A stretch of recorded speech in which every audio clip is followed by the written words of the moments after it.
इस लेक्चर में हम बात करेंगे स्टेबिलिटी की उन कंडीशंस की जिससे जो एक स्ट्रक्चर है वो स्टेबल बनता है। So let's dive into this lecture.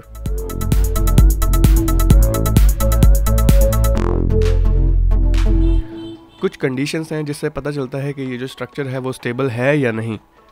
और उनमें जो सबसे पहली कंडीशन है वो ये कहती है कि एक 2D स्ट्रक्चर में जो minimum number of support reactions हैं वो कम से कम 3 होने चाहिए, तभी वो जो स्ट्रक्चर है वो स्टेबल होगा। और जनरली ये हमें पता चल जाता है डिटर्मिनेसी की इक्वेशंस का यूज़ करके। The second condition is all reactions should be non parallel. मतलब जितने भी रिएक्शन लग रहे हैं उस स्ट्रक्चर के सपोर्ट्स पे वो सारे के सारे रिएक्शंस नॉन पैरेलल होने चाहिए।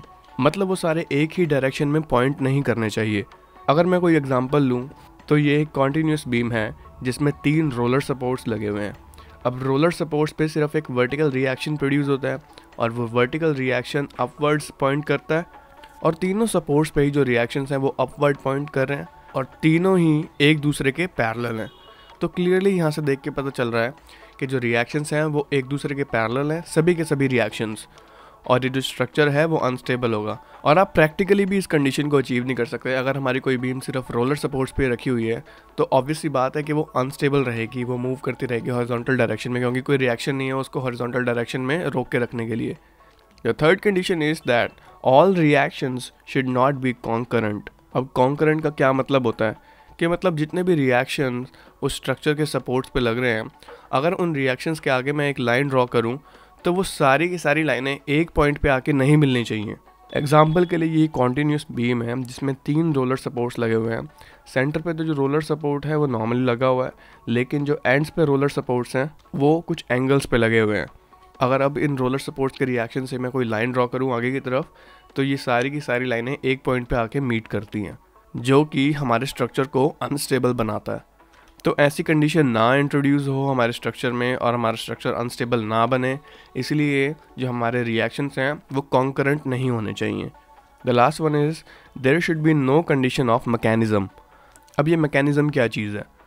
कई बारी ऐसी सिचुएशन आ जाती है कि किसी स्ट्रक्चर के अंदर एक इंटरनल मैकेनिज़्म बन जाता है जो कि स्ट्रक्चर को डीफॉर्म कर सकता है सपोर्ट्स के बीच में से। अब कई बारी तो ये पता चल जाता है डिटर्मिनेसी की इक्वेशंस का यूज़ करके कि इंटरनल मैकेनिज़्म फॉर्म हो रहा है या नहीं, लेकिन कई बारी पता नहीं भी चलता। तो उन केसेस में जो इनस्टेबिलिटी है वो पता चलती है स्ट्रक्चर को सॉल्व करके, स्ट्रक्चर को एनालाइज करके। क्योंकि जब हम स्ट्रक्चर को एनालाइज करेंगे तो उसकी जो फोर्सेज हैं उनको फाइंड आउट करना इम्पॉसिबल हो जाएगा। इसका एग्जाम्पल है ये स्ट्रक्चर जिसमें 4 इंटरनल हिंज लगे हुए हैं। अगर मैं हॉरिजॉन्टली कोई फोर्स लगाऊं तो ये स्ट्रक्चर डीफॉर्म हो जाएगा। तो अगर मैं इसको डिटर्मिनेसी इक्वेशन से सॉल्व करूं इंटरनली और एक्सटर्नली तो इसकी जो डिटर्मिनेसी आती है वो आती है 0। तो वहाँ से तो पता चलता है कि ये स्ट्रक्चर जो है वो डिटर्मिनेट है या स्टेबल है। लेकिन जब हम इस पर हॉरिजॉन्टली फोर्सेस लगाएंगे या इसको सॉल्व करने की कोशिश करेंगे, इसको एनालाइज करेंगे, तब पता चलता है कि जो स्ट्रक्चर है वो अनस्टेबल है क्योंकि इसमें इंटरनल मैकेनिज्म बन रहा है। तो ये 4 कंडीशंस हैं स्टेबिलिटी को जानने के लिए। ये लेक्चर भी बहुत इंपॉर्टेंट था। नेक्स्ट लेक्चर में हम बात करेंगे शेयर फोर्स और बेंडिंग मोमेंट डायग्राम की।